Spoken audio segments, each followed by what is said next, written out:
अस्सलाम वालेकुम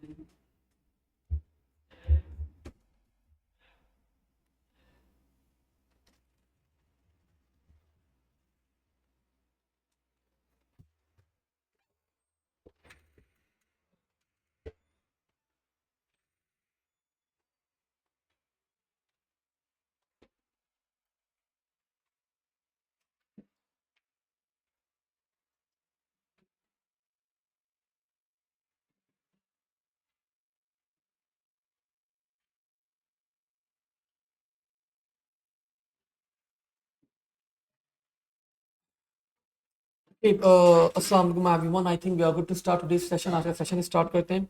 और आज हम लोग एक बड़ा P1 पूरा कंप्लीट करना है हम लोगों ने। तो विदाउट वेस्टिंग एनी टाइम हम लोग यहाँ पे स्टार्ट करेंगे। This is October November 2024। Variant आप लोग के पास 1-3 है। और one of the most recent paper है ये आप लोगों का, पेपर 1। तो आज की क्लास के अंदर what we are going to do, ये पूरा पेपर आज हम लोग क्या करेंगे, सॉल्व करेंगे। तो विदाउट वेस्टिंग एनी टाइम बच्चों स्टार्ट करते हैं। Let's kick off with this particular session. So सबसे पहले पार्ट के अंदर आप मुझसे सवाल किया जा रहा है, describe the operation of a two input XOR gate. तो अगर एक जोर गेट दो इनपुट्स ले रहा है तो उसका कोई ऑपरेशन आप लोगों को डिस्क्राइब करना है। एनीवन? कुछ भी आप लोग डिस्क्राइब कर सकते हैं, कोई भी दो ऑपरेशन, मतलब कोई भी एक ऑपरेशन डिस्क्राइब कर दें। एग्जामिनर आप लोगों को 1 मार्क्स अवार्ड कर रहा है फॉर दिस। जी एनीवन जोर गेट कुछ भी बता दें प्लीज। जब दो सेम इनपुट्स होते हैं तो क्या होता है, जो ये बताना है। सो हमने बता दिया यहाँ पे, when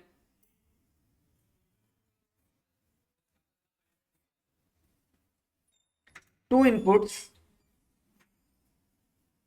are same the result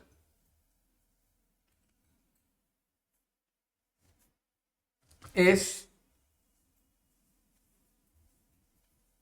0। ठीक है। So any other information that you would like to provide, like if two inputs are different the answer is 1, तो वो भी आप लिख सकते हैं। योर कॉल, आपकी मर्जी है। मूविंग फॉरवर्ड, आगे बढ़ते हैं। यहाँ पे अब अगले पार्ट के अंदर आप लोग को रिक्वेस्ट कर रहा है कि आप लोग को क्या बनाना है, लॉजिकल क्या करनी है, एक्सप्रेशन बनानी है फॉर दिस पर्टिकुलर पार्ट। तो हमने स्टार्ट करा। सबसे पहले आप लोग के पास ए और बी क्या हो रहे हैं, ए और बी क्या हो रहे हैं हमारे पास, दे आर बीइंग नॉर। तो मैंने ए नॉर बी करा और फौरन क्या करा, मैंने ब्रैकेट्स बना दिए यहाँ पे। अब अगले पार्ट को ऑब्जर्व कर ले। यहाँ पे दिस इज ए और बी क्या हो रहे हैं हमारे पास, और हो रहे हैं। तो मैंने फौरन ए और बी कर दिया। And then you can observe कि इन दोनों का जो रिजल्ट है वो मेरे पास क्या हो रहा है, दैट इज बीइंग एंड किया जा रहा है। तो मैंने इन दोनों के रिजल्ट्स को क्या करवा दिया, एंड करवा दिया। And then you can observe B और सी क्या हो रहे हैं मेरे पास, दे आर बीइंग, ये भी एंड हो रहे हैं। लेकिन ये ओवरऑल क्या हो जाएगा आपके पास, ब्रैकेट्स आप लोग को बनाना यहाँ पे कंपलसरी है। अगर ब्रैकेट्स नहीं होंगे तो एग्जामिनर मार्क्स अवार्ड नहीं करेगा। और मैंने यहाँ पे करवा दिया बी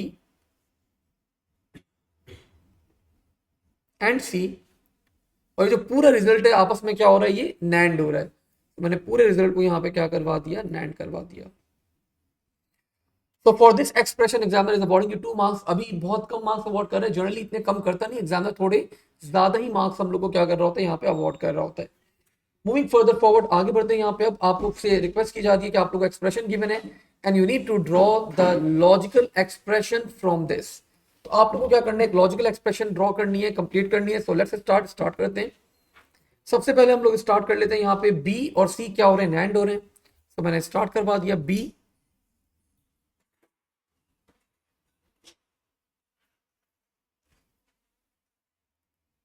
नैंड सी। ठीक है। नाउ बच्चों the next step that you can observe, B और सी क्या हो रहे हैं जी,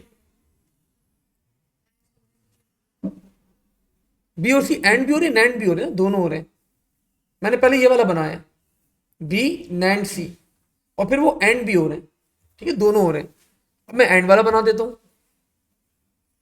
ये रहा B, let's take C from here,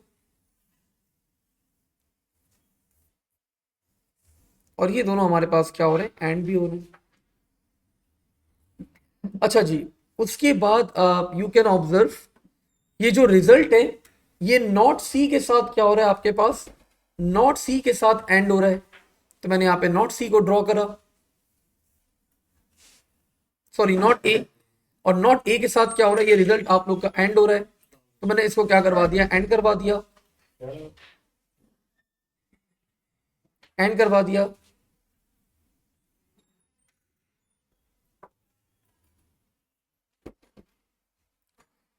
अब ये जो रिजल्ट है मेरे पास पूरा, ये इस रिजल्ट के साथ क्या हो रहा है, और हो रहा है, तो मैंने इन दोनों रिजल्ट्स को और करवा दिया।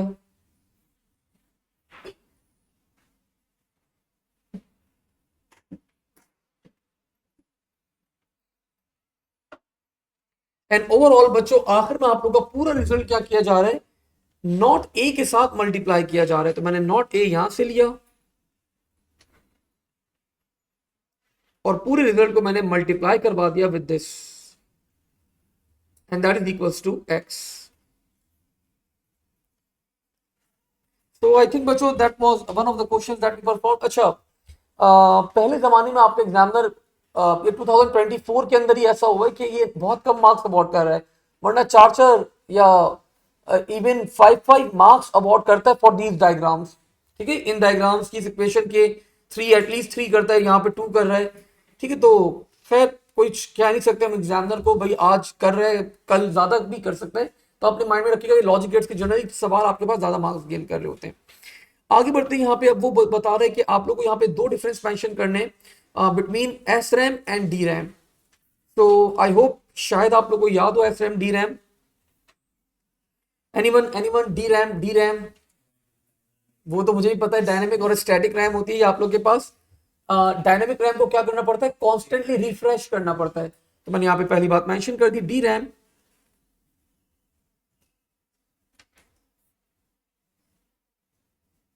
needs to be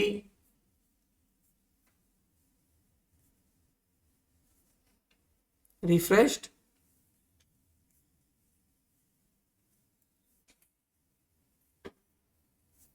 constantly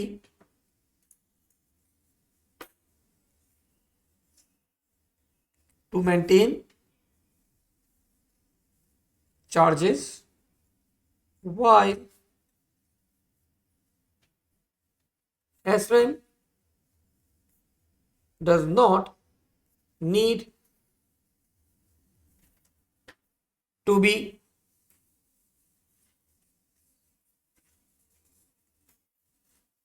refreshed. Another difference अगर आप लोग को याद हो, बिल्कुल अरीशा ने यहाँ पे हमारे पास ऑनलाइन एक डिफरेंस बताया कि सर हमारे पास एस रैम का सर्किट जो होता है ना वो काफी कॉम्प्लेक्स होता है, तो yes we can write that as well कि आपका जो सर्किट होता है वो काफी कॉम्प्लेक्स है और उसका सर्किट सिंपल होता है। एक और बड़ा मेजर डिफरेंस है बच्चों, D RAM having more charge density,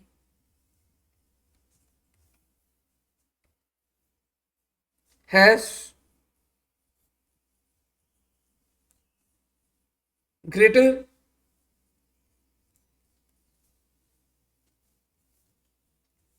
capacities per chip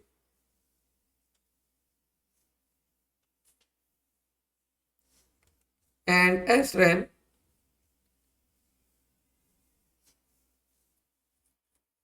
has less storage capacity as compared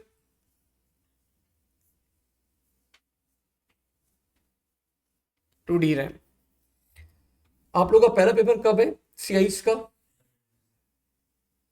2 मई को है, और वो क्या कौन सा है वो? और P1 I think P1 9th को है, 2 मई को। अच्छा पहले ही P1 है और फिर P2 9th, 14 को P2 है। ठीक है,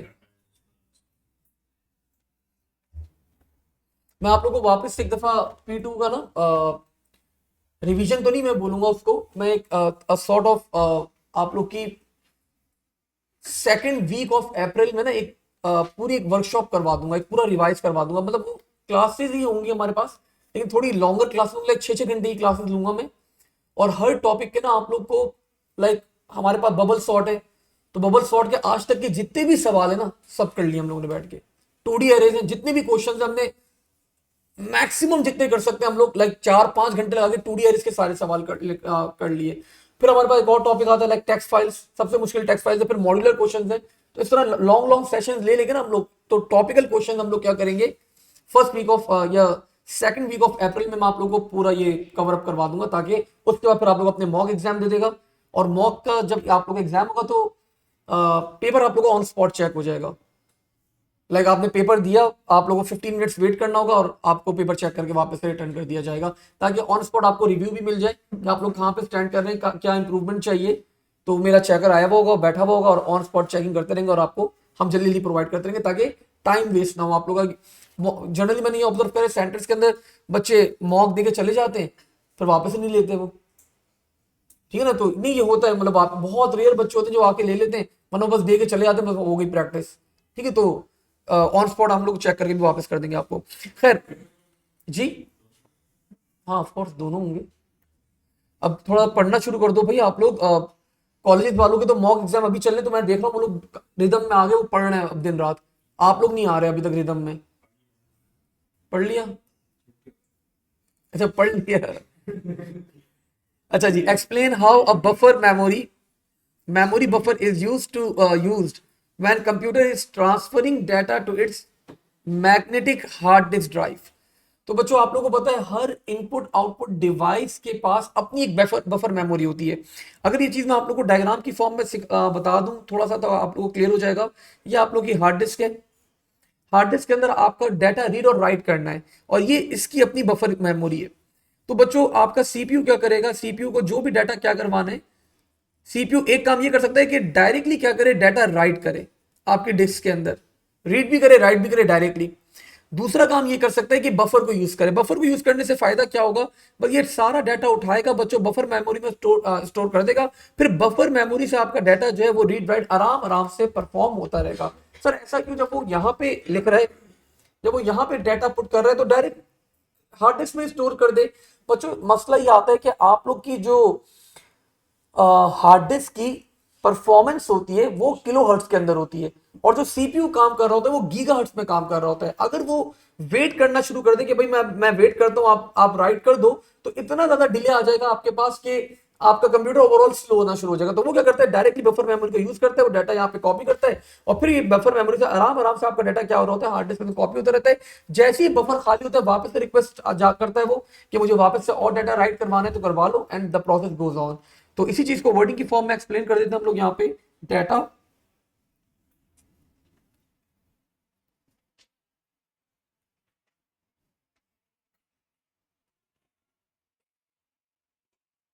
from RAM is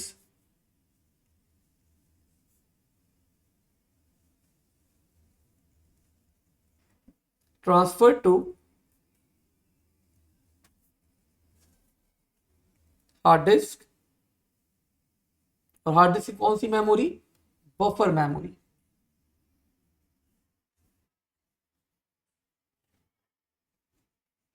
since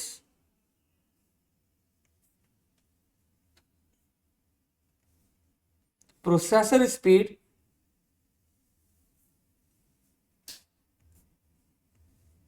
is much higher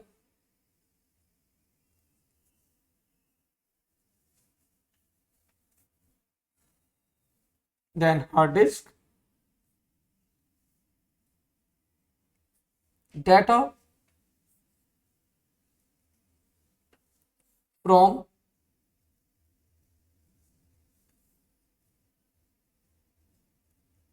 buffer memory is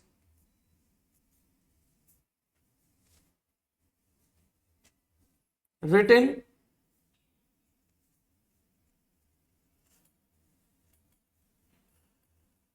to hard disk. It's a temporary storage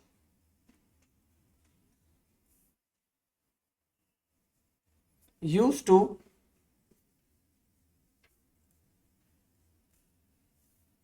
compensate the speed mismatch between input output devices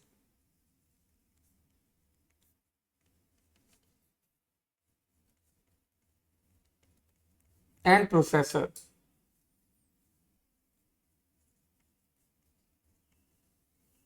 By using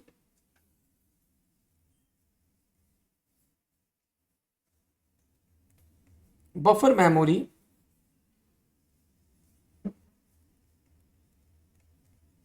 processor does not need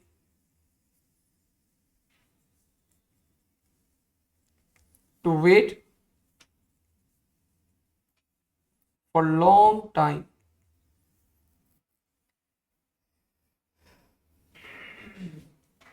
Now moving to the next question, बच्चों अगले part के बाद move करते हैं यहाँ पे अब जरा। और अगले पार्ट के अंदर एक हमारे पास एक ही सवाल है छोटा सा, और this question is on monitoring and controlling system के ऊपर सवाल है। मॉनिटरिंग एंड कंट्रोलिंग सिस्टम के बता रहे, a car has an automatic braking system. The sensor is used to measure the distance to objects that are in front of the car. The car automatically brakes if an object is too close in front of the car, or the distance between the car and the object is decreasing too quickly. The closer the object is to the front of the car, the harder the brakes so that the car slows down more quickly. Explain reasons why automatic braking system of the car is a controlling system. Anyone? देखो जो आप लोग का जो आपका output है वो क्या है, मेजरमेंट ऑफ द डिस्टेंस, और वही चीज वापस से क्या की जा रही है, इनपुट की जा रही है, तो वो क्या हो गया, फीडबैक सिस्टम बन गया। अच्छा दूसरी चीज, हाँ और हाँ स्टॉप हो रहा है, मतलब एक फिजिकल काम परफॉर्म किया जा रहा है, कि जब ब्रेक मार रहे हैं तो एक फिजिकल काम परफॉर्म किया जा रहा है, तो that's why it's a controlling system. सिर्फ वो कोई अलर्ट या मैसेज नहीं डिस्प्ले करवा रहा, वो ब्रेक मार के बता रहा है, फिजिकल एक टास्क परफॉर्म कर रहा है। ठीक है, तो आपने बच्चों जल्दी से इसको एक्सप्लेन कर दिया यहाँ पे। बिल्कुल यूज करूंगा मैं, 110% आप यूज करेंगे एक्चुएटर का word.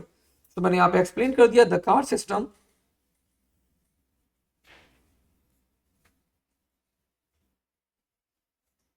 is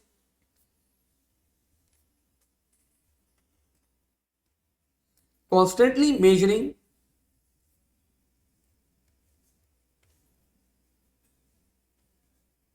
the distance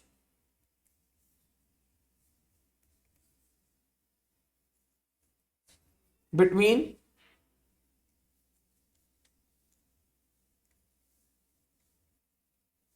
two objects. Hence, using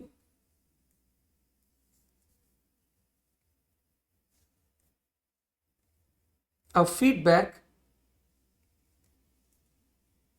system.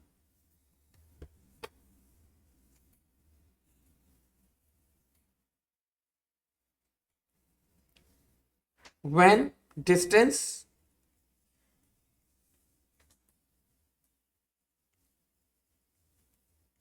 is beyond threshold,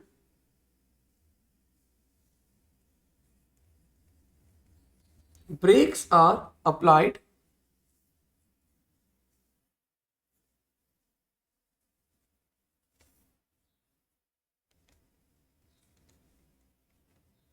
performing a physical task.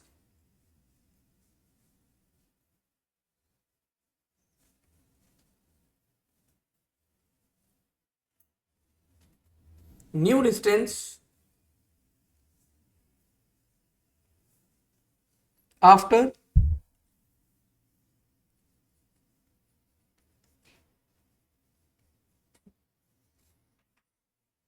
applying brakes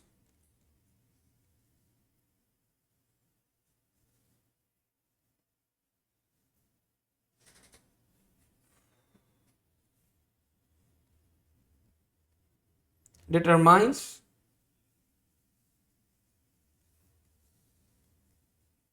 how hard the brakes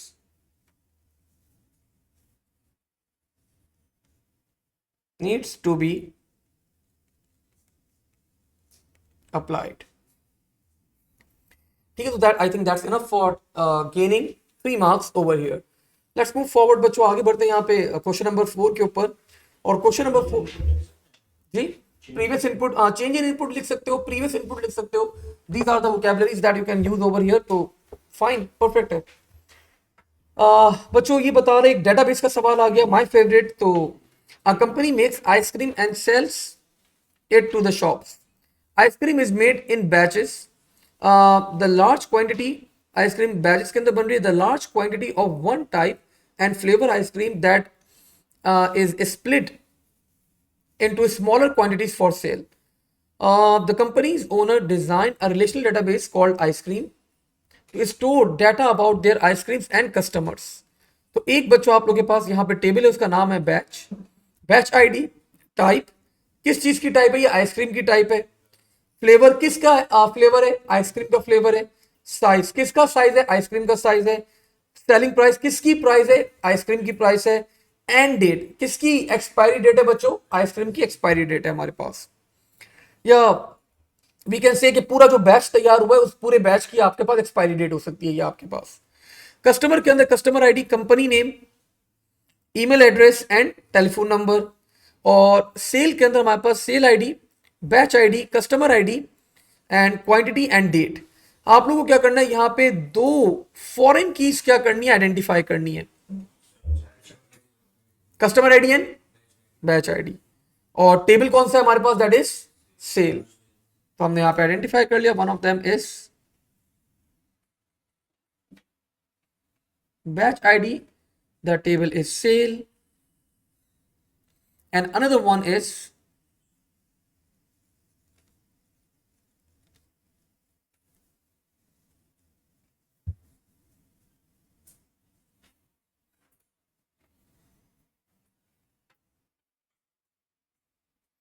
identify the 2 foreign keys in the sale table.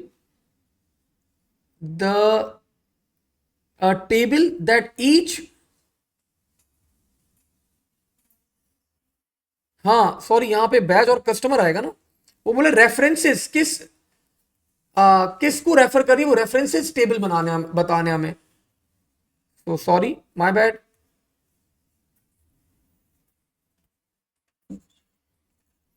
तो एक table हमारे पास कौन सा है, batch ID कौन से table को refer कर रहा है, बैच. और कस्टमर आईडी किसको रेफर कर रही है हमारे पास,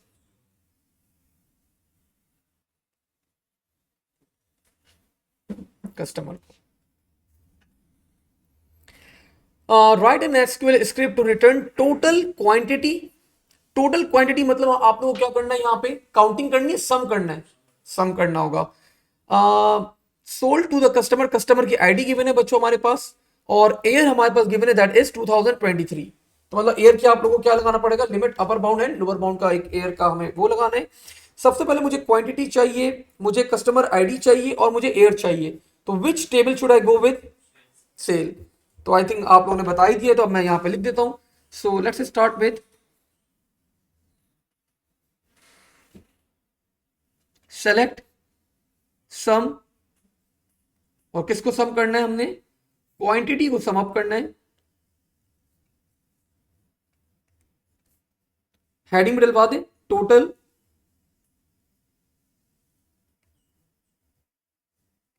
क्वांटिटी.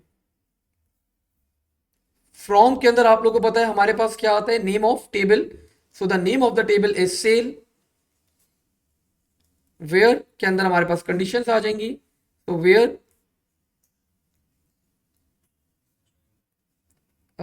सॉरी, कस्टमर आईडी है बेटा, customer ID should be equals to 0034E। और अब मुझे 2023 की कंडीशन लगानी है, तो for that end date should be greater than equals to hash 01/01/2023 and date should be less than equals to 31 होता है ना हमारे पास दिसंबर में लास्ट डे 12/2023। ओप सॉरी, मैं हैशेस एनक्लोज करना यहाँ पे मैंने गलती से वो लगा दिए, हैशेस लगा दें वरना इन्वर्टेड कॉमास भी चलते हैं। खैर an end of line statement. तो फॉर दिस बच्चों examiner is awarding us how many marks हमारे एग्जामिनर हमें अवॉर्ड कर रहे हैं, 3 मार्क्स।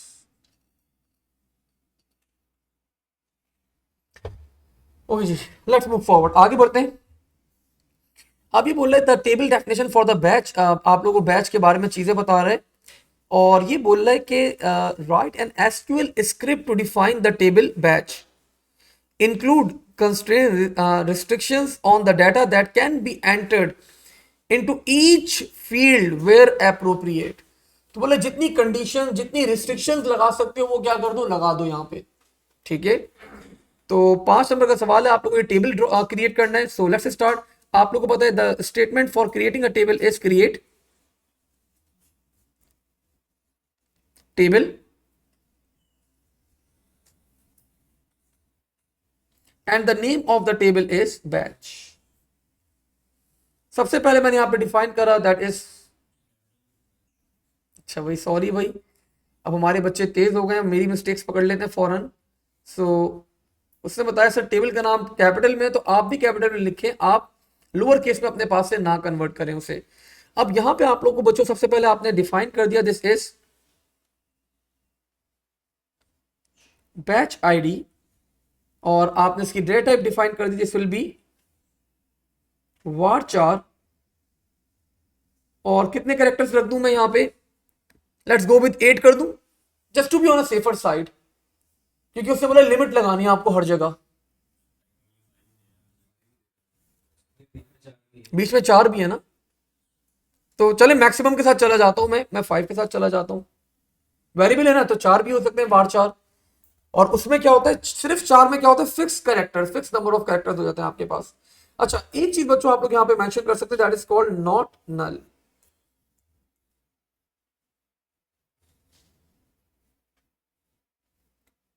तो नॉट नल की फील्ड बच्चों क्या करेगी, आपको आपको कंपलसरी डाटा प्रोवाइड करना ही करना है।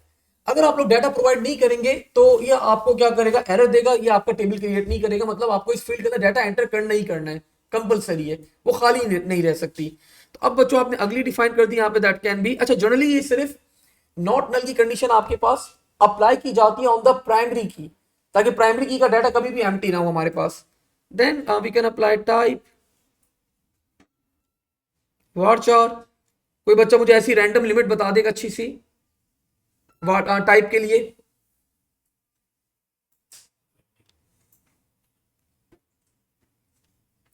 Flavour,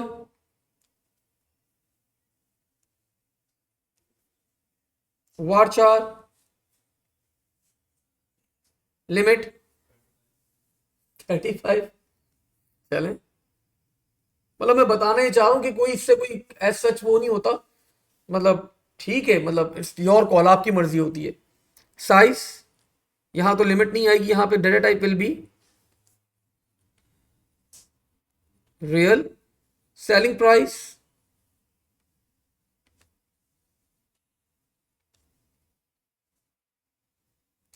real, end date, the data type will be date. और एक आखिरी चीज हमें यहां पे क्या करनी होगी, we need to define primary key. So batch ID of course,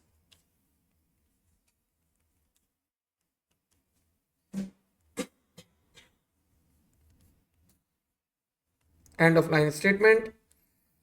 and we are done बच्चों, 5 मार्क्स आपके एग्जामिनर आप लोग को अवार्ड कर रहे हैं। And fine, perfect, let's move forward, आगे बढ़ते हैं यहाँ पे अब। अच्छा, अभी भी डेटाबेस ही है भाई। वो बोल रहा है the table batch is not normalized, normalize the table with batch, write down the table definition of your new table, identify any primary and foreign keys in your table, do not change or include customer and sale table। तो बोले batch के table के अंदर बच्चों क्या चीज है, वो बोले नॉर्मलाइज नहीं है, तो इसमें इंफॉर्मेशन क्या है बैच के अंदर? मैं इसको अगर ब्रेक करता हूँ, किस चीज में ब्रेक कर सकता हूं मैं? ये सब किस चीज की बारे में बात हो रही है जी? आइसक्रीम। लेकिन हमारे डेटाबेस का नाम भी मेरे ख्याल से आइसक्रीम था, तो मैं इसका टेबल का नाम तो आइसक्रीम नहीं रख सकता, तो मैं न्यू आइसक्रीम कर देता हूं। ठीक है, तो मैंने यहाँ पे टेबल का नाम बच्चों डिफाइन कर दिया, इसको ब्रेक कर देते हैं न्यू आइसक्रीम के अंदर, और चीजें जो जो आइसक्रीम से रिलेटेड है वो आइसक्रीम में डिवाइड कर देते हैं और दोनों के दरमियान रिलेशनशिप बना देते हैं। ठीक है, सो मैंने बच्चों ये वाला काम परफॉर्म किया जल्दी से। न्यू आइसक्रीम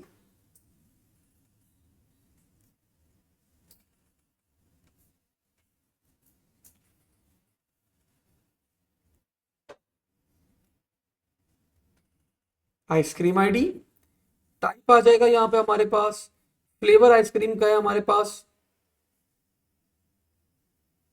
और हमारे पास सेलिंग प्राइस यहां पर आ जाएगी,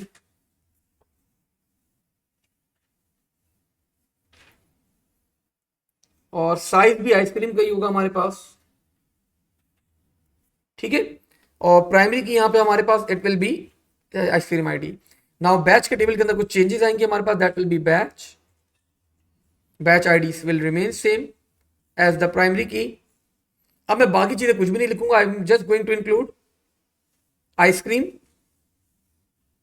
आईडी सो दैट एक रिलेशनशिप डेवलप हो जाए बच्चों between the primary and the foreign key. और मैंने बैच, ये पूरा बैच का जो एंड डेट है वो मैंने मेंशन कर दी, एक्सपायरी डेट मेंशन कर दी मैंने यहाँ पे। So these are the two tables, हम लोग यहाँ पे इसको क्या करवा सकते हैं, नॉर्मलाइज करवा सकते हैं। नहीं बेटा आयान, जब हम लोग टेबल डेफिनेशन लिखते हैं तो उसके अंदर कोई हम लोग डाटा टाइप डिफाइन नहीं करते। आगे बोलने बच्चों, define the term entity. Entity आप लोग को क्या करना है, यहाँ पे डिफाइन करना है। तो एंटिटी क्या होती है आप लोग के पास, एनीथिंग जिसका टेबल बन सके। एक टेबल को हम लोग क्या कहते हैं, एंटिटी भी कहते हैं। तो anything about which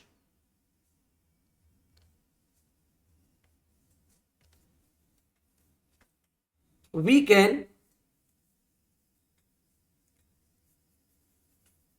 store data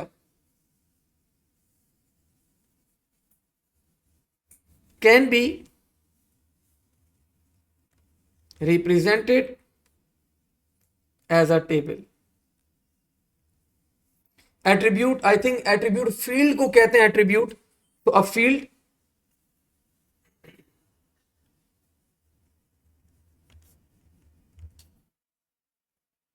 in a table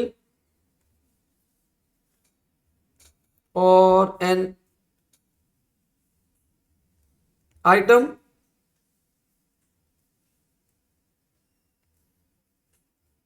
of data about an entity।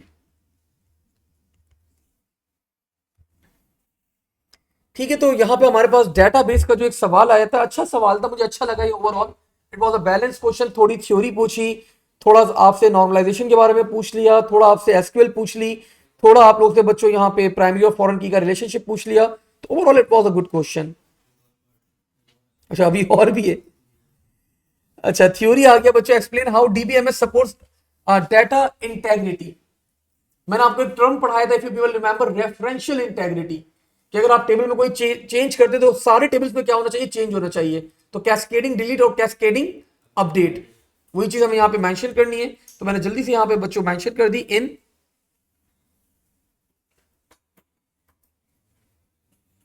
DBMS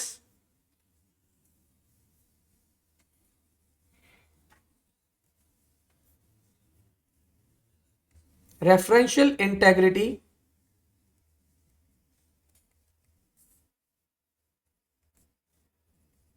is used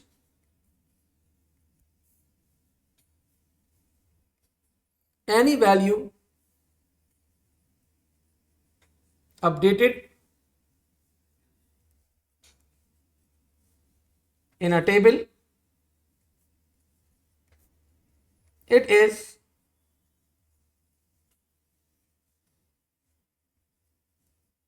also updated, it should be लिखना चाहिए था, खैर, it is also updated in all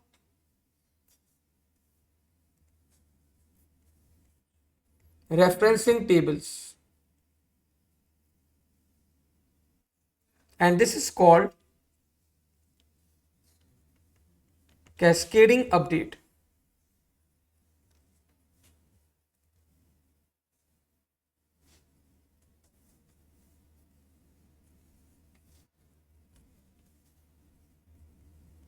Any value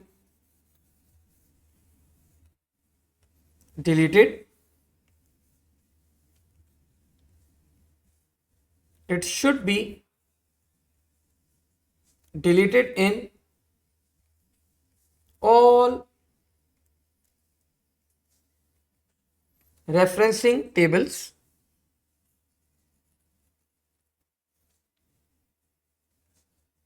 called cascading delete. And that's how बच्चों आपके पास एक और बात यहाँ पे एक लाइन बची हुई है, लाइनें छोड़ा मत किया करें, कुछ ना कुछ लिख दिया करें. So all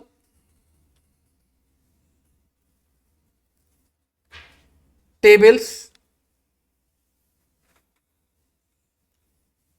should be consistent, having same referencing values. तो एक बेहतरीन सा रिप्लाई दिया हमने यहाँ पे एग्जामिनर को. लेट्स मूव फॉरवर्ड, आगे बढ़ते हैं.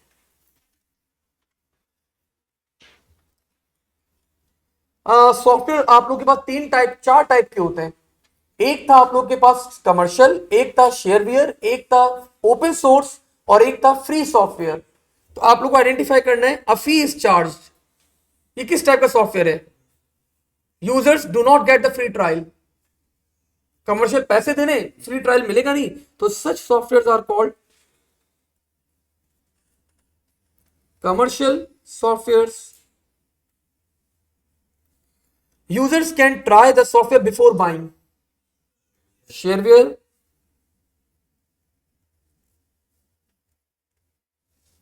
software is usually free of charge. Users can access the source code and alter the program to their needs. दोनों हो सकते हैं, दोनों हो सकते हैं. उसने कोई ऐसा नहीं बोला कि आगे बेच रहा है या नहीं कर रहा. ओपन सोर्स भी हो सकता है और आपके पास फ्री सॉफ्टवेयर भी हो सकता है. तो I am going with open source. दोनों लिख सकते हैं आप लोग यहाँ पे. Explain the reasons why it is important for a computer programmer to join the professional ethical body.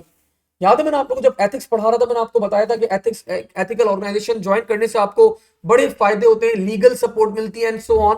तो कुछ बातें थी यहाँ पे हम लोग मेंशन कर लेते हैं कि जो कस्टमर है उसको पता होगा, जो कस्टमर है उसको पता होता है कि भाई ये जो आपका प्रोग्रामर है उसने अगर ये ऑर्गेनाइजेशन ज्वाइन की हुई है तो वो क्या है आपके पास एक रेपुटेशन आपकी क्या हो जाती है, आपकी मार्केट के अंदर बन जाती है कि भाई एथिकल ऑर्गेनाइजेशन ज्वाइन की हुई है और हमने यहाँ पे ये इसको हम क्या कर सकते हैं, इसको आराम से ट्रस्ट कर सकते हैं इसके ऊपर. तो हमने ये बातें बच्चों यहाँ पे मेंशन कर दी. प्रोग्रामर्स पढ़ा था ना हम लोगों ने, ये इब्राहिम एक्सप्रेशन ऐसे दे रहे, मैं समझा शायद पढ़ा ही नहीं हमने. प्रोग्रामर्स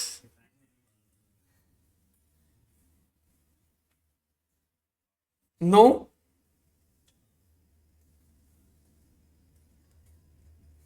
विच, नहीं मुझे याद ही आया था उस वाली क्लास में, मैंने इसकी बड़ी एग्जांपल्स दी थी.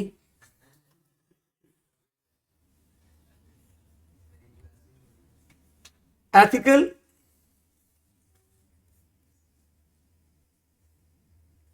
Guidelines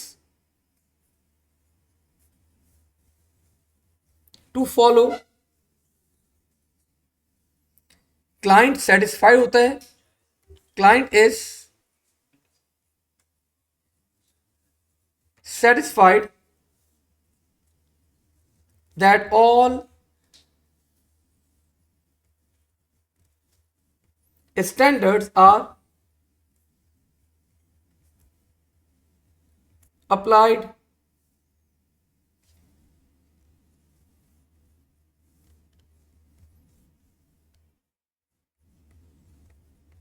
client knows that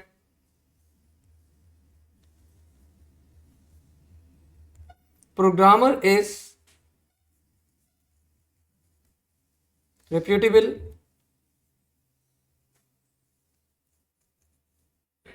programmer can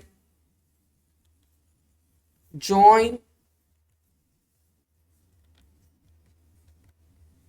training courses and stay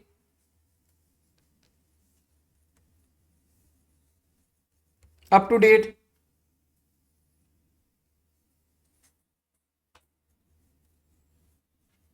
Ethical body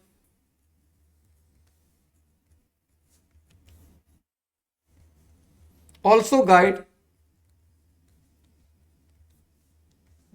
and support in any legal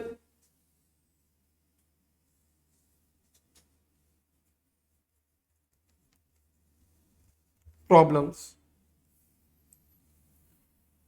So I think that's enough for 3 marks. Let's move forward. अच्छा जी, ये बता रहे कंप्यूटर आप लोग का जो डाटा, टेक्स्ट, इमेजेस और sound store करता है, तो एक करेक्टर सेट क्या करता है, रिप्रेजेंट करता है characters in a computer system, identify and describe one character set. बोले कंप्यूटर के अंदर टेक्स्ट वगैरह स्टोर करने के लिए करेक्टर सेट यूज किया जाता है।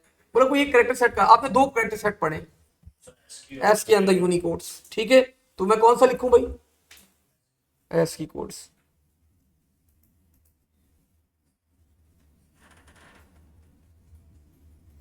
डिस्क्रिप्शन 7 या फिर 8 bits are used to represent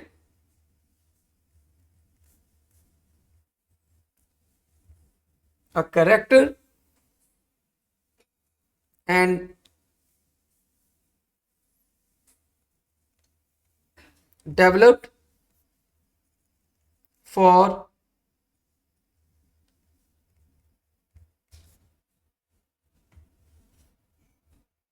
English language only.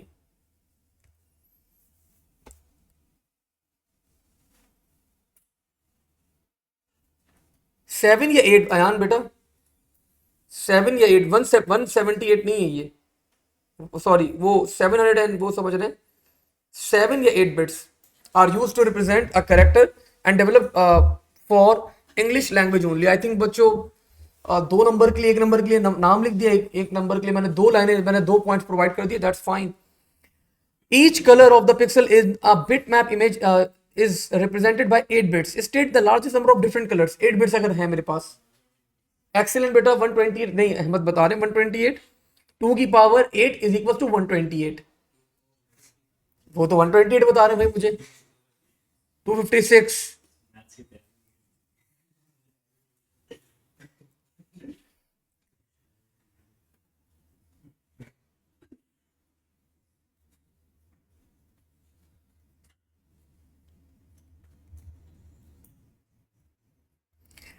State one drawback for increasing the bits. Thank you. File size will increase. Sir आपने इस वाली लाइन में आपने कुछ ज्यादा एक्सटेंड नहीं करा, आपने बस एक पॉइंट लिख के छोड़ दिया, स्टेट बोला हुआ है, स्टेट बोला हुआ है वहीं पे टू द पॉइंट बात, बस खत्म। एक्सप्लेन बोला हुआ है थोड़ा सा एक्सटेंड करना है, डिस्क्राइब बोला हुआ है जो समझ में आ रहा है, जो जितनी बातें आती है सब लिख दो, ठीक है। तो ये 3 वोकैबुलरीज आपका एग्जामिनर यूज करता है, you need to be cautious, और उसी को आप लोगों को लेके चलना होता है। अच्छा जी, अब एक्सप्लेन बोला, इसका मतलब थोड़ा सा आप लोगों को क्या करना है, एक्सटेंड करना होगा अपने अपनी एक्सप्लेनेशन को. A bitmap image can be compressed using lossy compression. Explain the reasons why lossy compression is often suitable for bitmap image.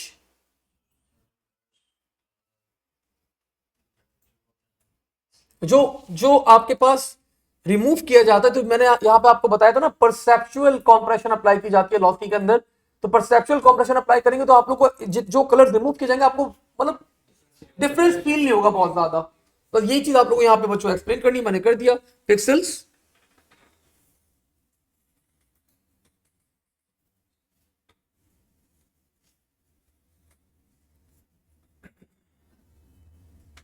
removed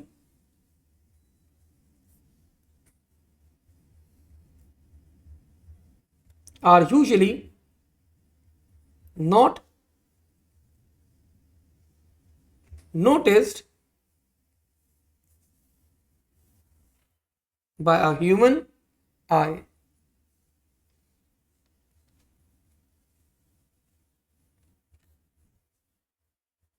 Perceptual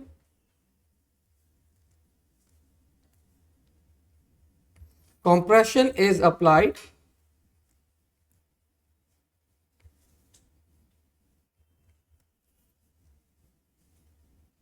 and file size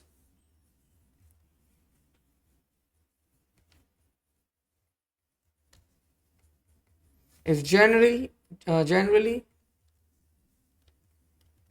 decreased to a larger extent. ठीक है भाई, let's move forward, आगे बढ़ते हैं यहाँ पे. अब let's see कितने सवाल है टोटल, मैं देख लूँ जरा. 8 9 क्वेश्चन है. सही है, हो जाएंगे most likely. Explain how an analog sound wave is converted into digital. वो याद है वो sampling amplitude of sound wave taken at different point with respect to time. तो आप लोगों को यहीं पे वही चीज एक्सप्लेन करनी है. थोड़ा सा उसको हम एक ड्रैग करेंगे थोड़ा सा अपना पॉइंट, ताकि पूरा कंप्लीट हो जाए यहाँ पे. तो मैंने यहाँ पे बता दिया, amplitude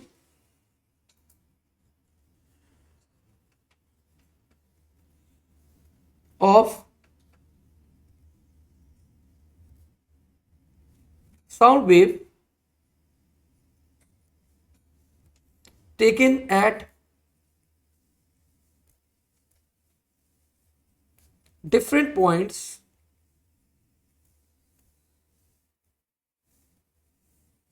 with respect to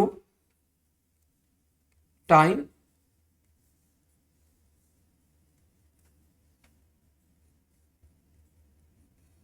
These points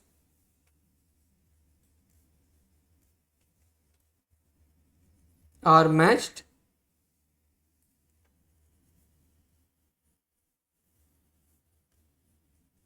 and converted into zeros and ones after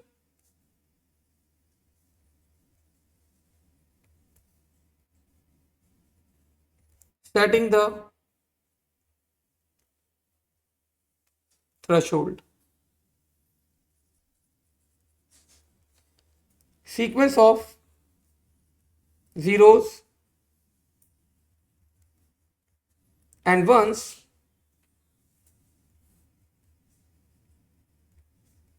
are stored. Describe one method of compressing the sound file using the lossy compression. तो लॉसी बच्चों आप लोगों के पास वही है, परसेप्चुअल कंप्रेशन ही है, वही हम यहाँ पे एक्सप्लेन करेंगे. We can apply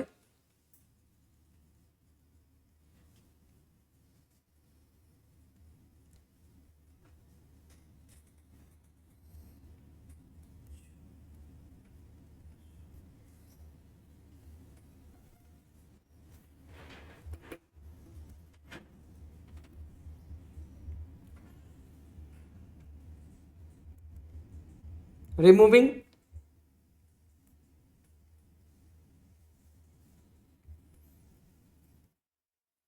all frequencies that are difficult for humans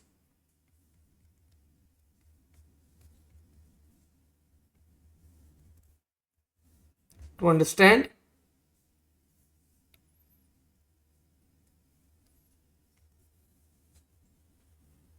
fewer bits will be used to store sound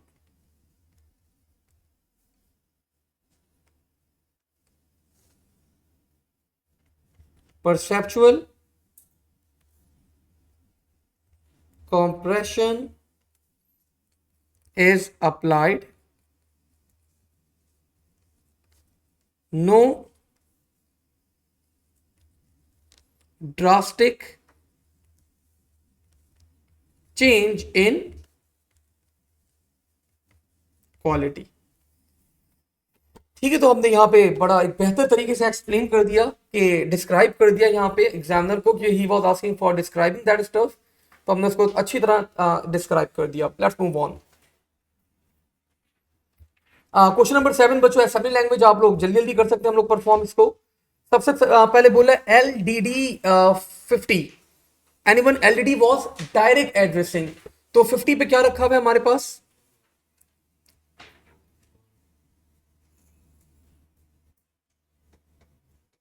और 54, तो this 54 will be copied in my accumulator में 54 आ गया। अब वो बोला ऐड #4, #4 का मतलब डायनरी वैल्यू 4, तो नाउ आपके पास वैल्यू क्या हो जाएगी एक्यूमुलेटर की +4 के बाद 58। अब वो बोला ऐड 54, ऐड 54 मतलब 54 पे जो रखा हुआ है वो ऐड कर दो, तो 54 पे मैंने बच्चों ट्रेवल करा, क्या रखा हुआ था 100, तो 100 ऐड करने के बाद क्या बन जाएगा ये 158, तो the final value will be 158। Next LDI, LDI was indirect addressing, मतलब 53 के ऊपर जो वैल्यू है वो एक दूसरा एड्रेस होगा, तो मैंने ट्रेवल करा बच्चों 53 पे, और यहां पे 52 will be acting as the second address. अब मैं कहां ट्रेवल करूंगा 52 पे, और 52 पे क्या रखा हुआ है मेरे पास 50, तो this will be copied in my accumulator. After this बोले डिक्रीमेंट, डिक्रीमेंट क्या होता है -1, अब क्या हो जाएगी वैल्यू 49, 49 के बाद बोला ऐड 56, 56 पे क्या रखा हुआ है 50 रखा हुआ है, तो बच्चों द वैल्यू विल बिकम 99। मुझे 90 की आवाज आई थी असल में, अच्छा जी। LDM 55 बच्चों, LDM इज इमीडिएट एड्रेसिंग, जो भी वैल्यू है वो डायरेक्टली आपके एक्यूमुलेटर में चली जाएगी, तो एक्यूमुलेटर में बच्चों ये परफॉर्म करने के बाद क्या हो जाएगा 55 हो जाएगा।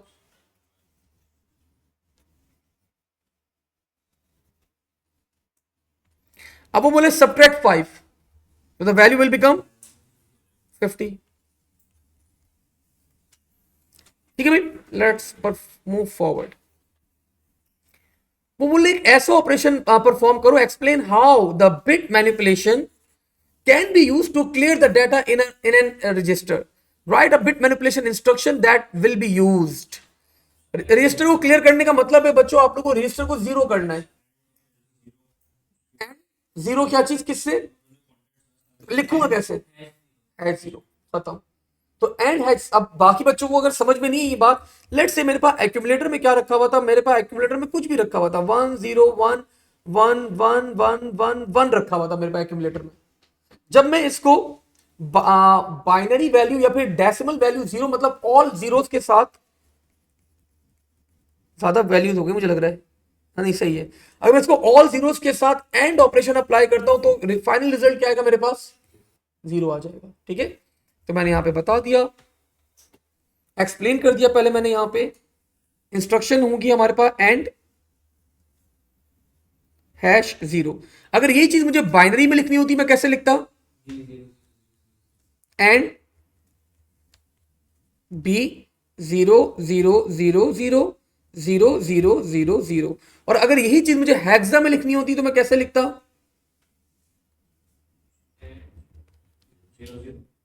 0 0। ठीक है, तो तीनों ऑप्शन आप लोगों को पता होने चाहिए। एक्सप्लेन आप कर दें यहां पे, apply bitwise and operation with a value of 0 since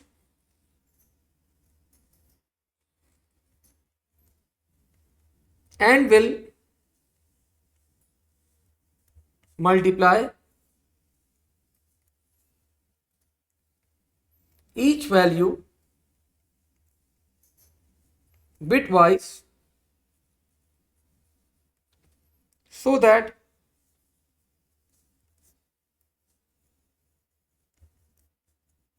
the register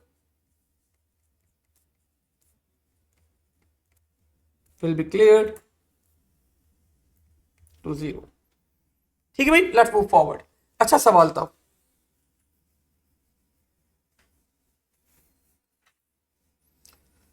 okay ji, question number 8। Hexadecimal को कन्वर्ट करना है बच्चों डेसिमल के अंदर। बहुत ही बड़ा, आज तक मेरे ख्याल से सबसे बड़ा नंबर है हमारे पास। चलें कर दें जल्दी से कन्वर्ट।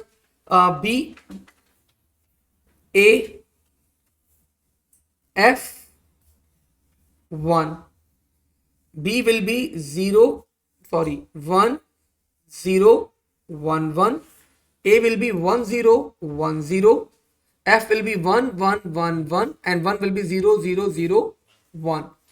अब क्या करते हैं हम लोग, कंबाइन करते हैं सबको, और कंबाइन करके हमारा सीक्वेंस क्या बनता है? The sequence becomes 1 2 4 8 16 32 64 128 256 512 1024 and 2048 and 4096। ठीक है, तो 40। अब जहां जहां बने काइंडली ऐड कर लें, मुझे बता दें क्या रिजल्ट आ रहा है।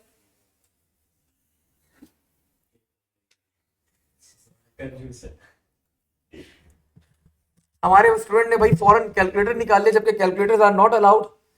लेकिन इब्राहिम ने बोला सबसे पहले मैं आज आंसर करूंगा। कर दो, अब बता दो भाई, बाकी बच्चे तो कल कर देंगे। हाँ, इसके बाद गलत नहीं आना चाहिए अब।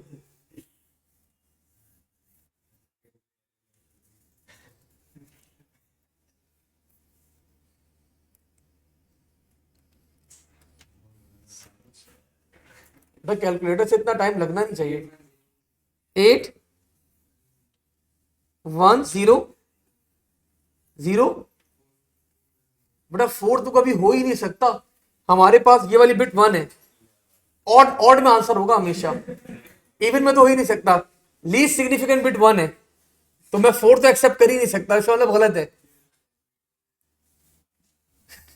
कैलकुलेटर कैसे गलत हो सकता है? 107, मैं 7 एक्सेप्ट कर सकता हूं, रीजन ये ऑड नंबर है, तो हाँ ऑड आंसर हो सकता है। 4 तो मैंने सुन के मैंने रिजेक्ट कर दिया, बिकॉज ये वाली बिट मेरे पास 1 थी।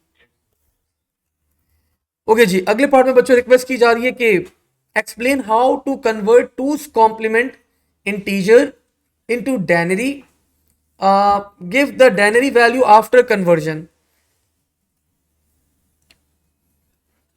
देखिए यहां पे ना वो आप लोगों से डायरेक्ट मेथड नहीं पूछ रहा, ये बात याद रखिएगा। मैंने ये सवाल दिया एक ग्रुप के अंदर, करवा रहा था मैं, तो बच्चों ने एक्सप्लेन क्या लिखा कि 1 2 4 8 16 32 64 माइनस 128 सर माइनस 20 सबको ऐड कर दें। ऑल द सिर्फ मोस्ट सिग्निफिकेंट बिट नेगेटिव होगी, बाकी सब पॉजिटिव होंगी, उनको ऐड कर लें तो हमारे पास नेगेटिव आंसर आ गया। यहाँ पे ये सवाल नहीं है, सवाल ये नहीं था। वो बोले मुझे मैथड बताओ कि किस तरह टूस कॉम्प्लीमेंट लिया जाता है।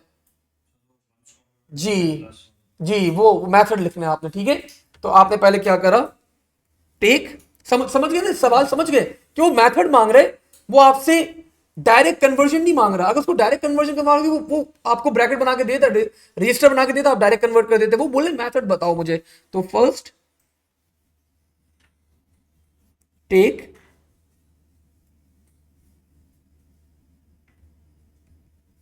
First complement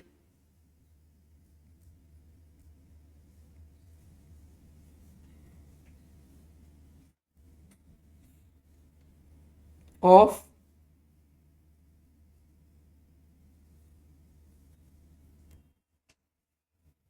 value and then add +1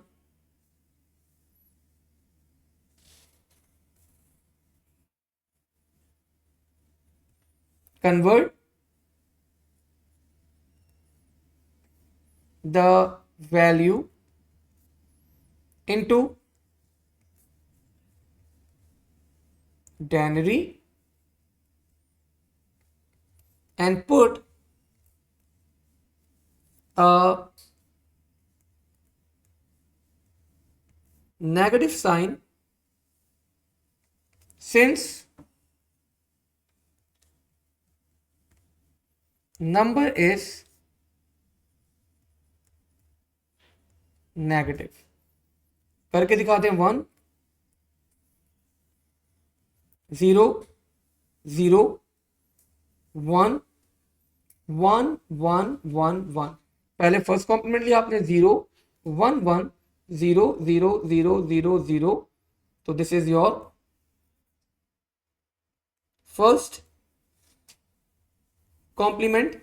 and then आपने क्या करा, फर्स्ट कॉम्प्लीमेंट में +1 करा to obtain your result, that will be 1 0 0 0 0 1 1 0। and then बच्चों आप लोगों को पता है 1 2 4 8 16 32 64। तो 64 plus 32 that is 96, 96 plus 1 तो -97।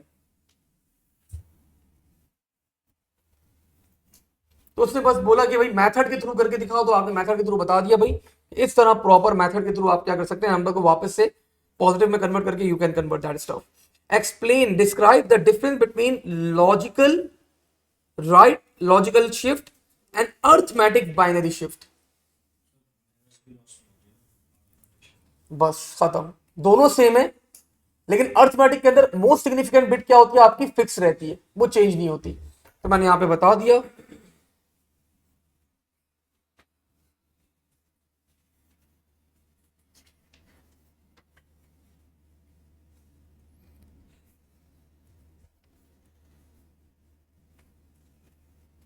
both shifts are same except in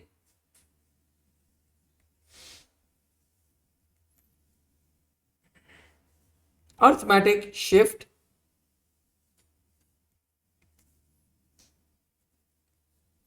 most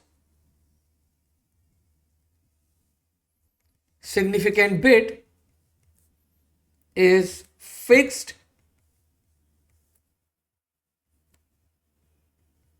not change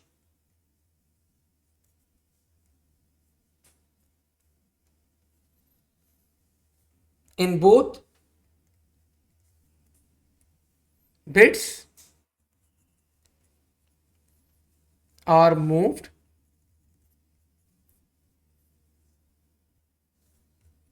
to the right will be lost and zeros are introduced from left।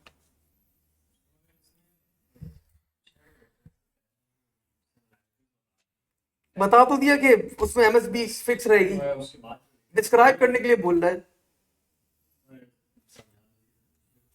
अच्छा चलो मैं इसको कर दूं इन बोथ, या आप एक एक करके कर दो, फिर आप ये क्यों कर दो इन logical shift bits move to the right will be lost and zeros will be introduced from the left, and in arithmetic shift, bits move to the right will be lost except most significant bit, and describe करने के लिए बोला and zeros are introduce from the left hand side. ठीक, तो आप इसको थोड़ा सा इस तरह एक्सटेंड कर सकते हो। ठीक है भाई, हाँ मुझे भी थोड़ा सा वाइब आ रही थी कि सिमिलैरिटी की तरफ जा रहा है, मैं लिखते हुए सोच रहा था, तो यू कैन राइट दैट। अच्छा जी, आगे बढ़ते हैं। If you solve a question P1 answer correct है but syllabus will you get the marks. Abdul Aziz asking के मार्किंग स्कीम में आपका सोल्यूशन, आपका आंसर नहीं है, लेकिन आपने सही लिखा है। Yes Abdul Aziz, you will be getting marks. वो वैसी जनरल बात कर रहा है। डिस्क्राइब बच्चों वैन क्या होता है? Wide area network. गुड भैया, थोड़ा पढ़ना शुरू कर दिया तुमने। बिगर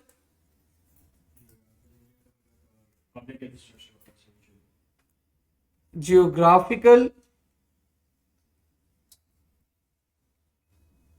area, public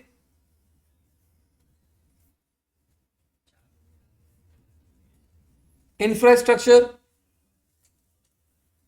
is used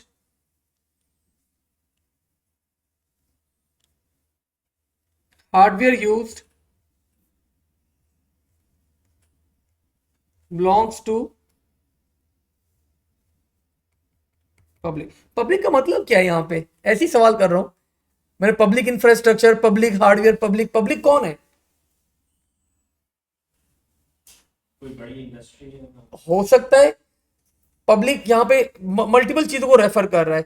government भी हो सकती है आपकी, मल्टीपल गवर्नमेंट हो सकती है, कोई बड़ी मल्टीनेशनल कंपनी हो सकती है जिसने फ्री ऑफ कॉस्ट लगा दिया फॉर द कम्युनिटी सर्विस, कि लगा दो भाई, चलता रहे, दुनिया का इंटरनेट चले। तो पब्लिक से ये मतलब है यहाँ पे।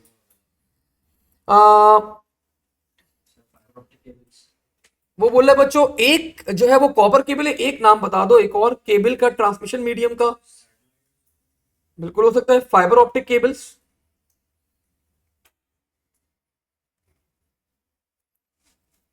डिस्क्रिप्शन में बता दें बच्चों।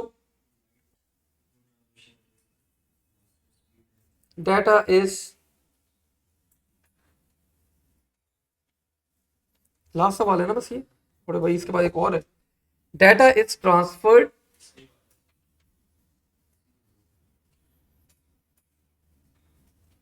using light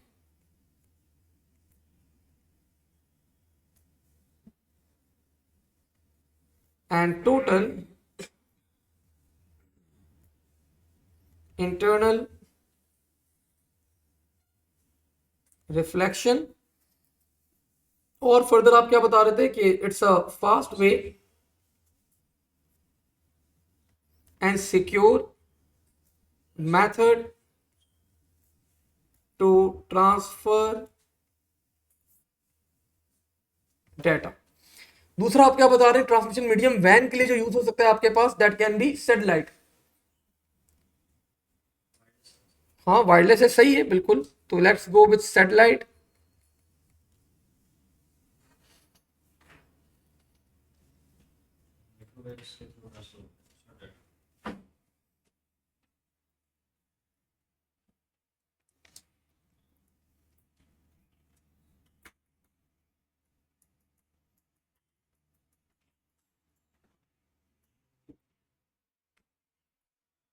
Data is transferred using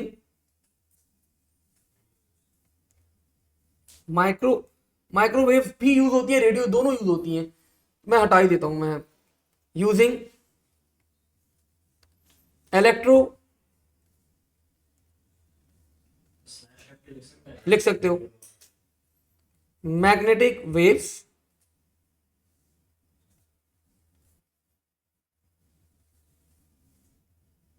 traveling at different frequencies। क्या? मोर हाँ नहीं, कम होती है ना इसके अंदर। क्यों? इसमें कम होगी ना, ऊपर जा रहा है नीचे आ रहा है, डिले आ जाता है इसके अंदर। सैटेलाइट में ना डिले आता है क्योंकि डाटा पहले पूरा ऊपर जाता है फिर नीचे आता है, तो डिले आ जाता है काफी। इतनी स्पीड में पावर से सप्लाई किया जाता है कि डिग्रेडेशन मतलब उसी हिसाब से किया जाएगा ना सैटेलाइट को देखते हुए। Explain how bit streaming is used in real time video conference. Sir bit streaming 4 number का सवाल आ गया, क्या एक्सप्लेन करें? You people remember the diagram buffers वाली, low water mark, high water mark, data आएगा जाएगा, तो we just need to explain बच्चों दैट स्टफ ओवर हियर। तो मैंने एक्सप्लेन करा यहां पे data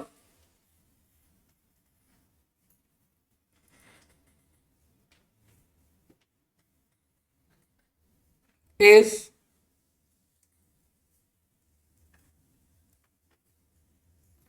transmitted from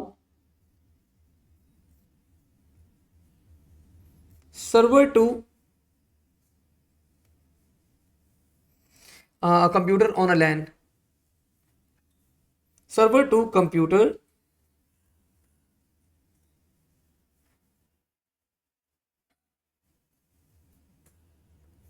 and stored in application buffer memory.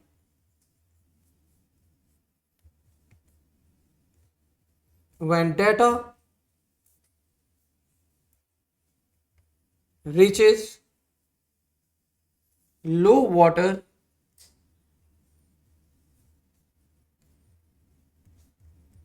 mark of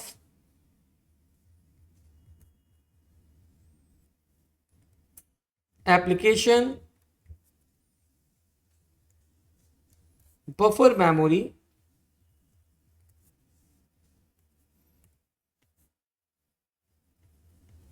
media is played.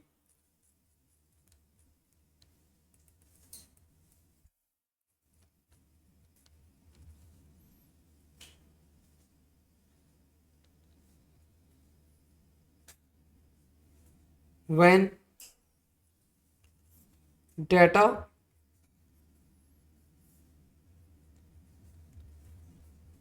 reaches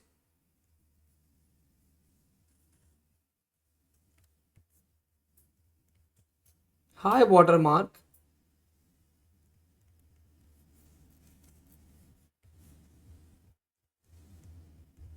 browser request to stop sending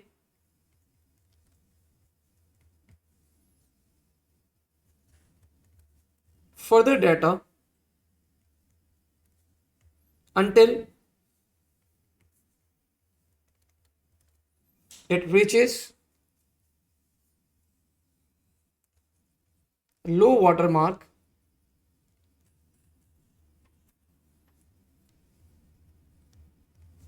again, and the process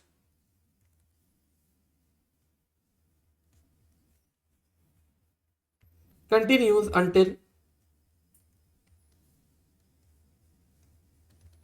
whole media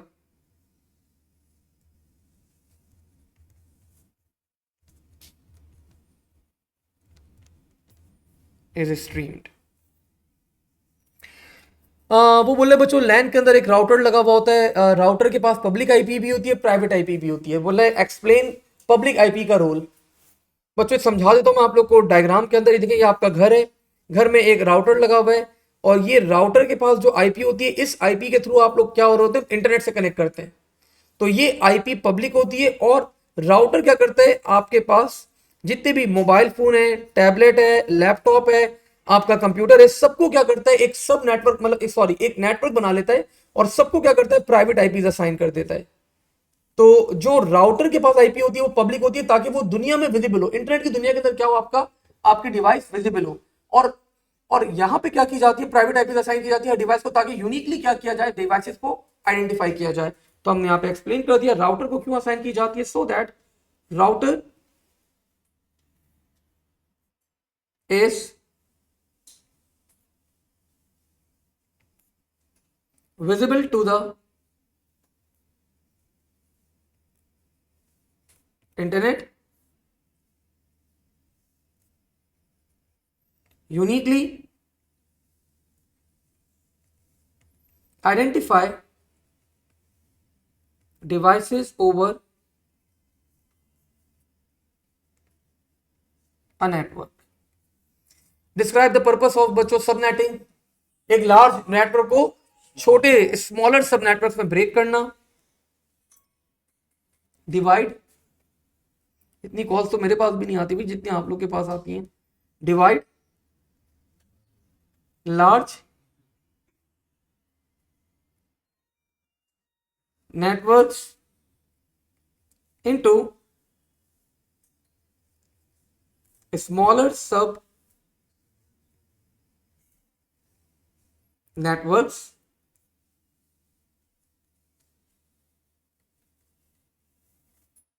to maintain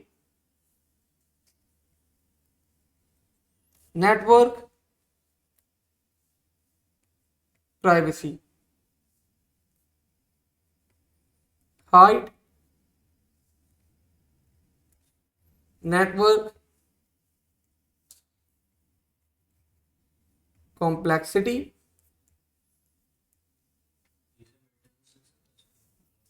yes, to, लग रहा है तुमने पढ़ा है कल ये सब, to manage load on some parts of network।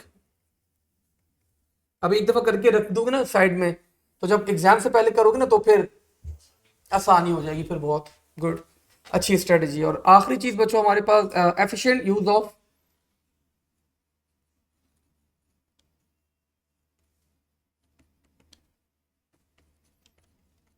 Host and network bits. ठीक है बच्चों, तो यहां पे हमारा ये पूरा पेपर कंप्लीट होता है। अगेन एक P1, लेकिन सर मैक की एक बात अच्छी तरह याद रखिएगा, इट सीम्स इजी।